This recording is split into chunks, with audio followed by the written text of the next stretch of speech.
Hindi nakaligtas sa monitoring ng Land Transportation Office o LTO ang viral video kung saan makikita ang isang lady driver na tila umiinom habang nagmamaneho. Nakilala na siya ng LTO at pinadalhan na ng show cause order. Ito, yung violation nila, parang pinagmamalaki pa sa social media eh.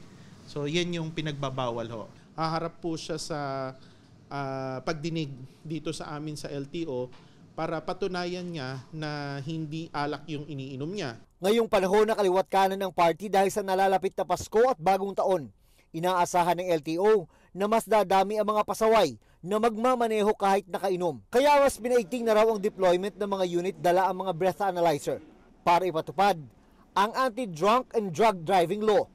Once na nakagawa sila ng aksidente o nakagawa sila ng violation sa kalye, o maaksidente sila, maraming perwisyo ang nagagawa.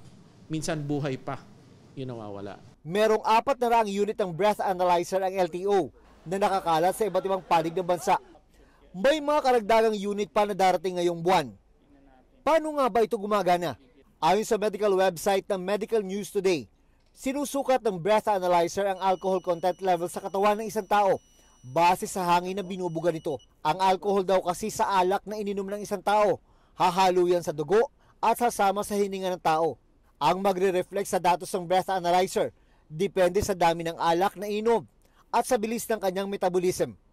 Sa Pilipinas, kapag 0.5 ang blood alcohol concentration ng isang nagmamaneho ng sasakyan, kinukonsidera na ito ng LTO na drunk driving.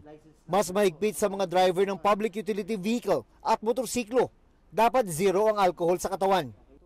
Pumayag ang aming volunteer na si Chris, di niya tunay na pangalan, na sumalang sa test. Sinubukan niyang magmumuglang ng alak at saka sumalang sa test. Mawawala din daw ang blood alcohol concentration sa loob ng 4 hanggang 8 oras. Kapag nakainom na po, magpahinga para bumaba yung or mawala yung blood alcohol content, magpahinga yung driver kung nakainom na po.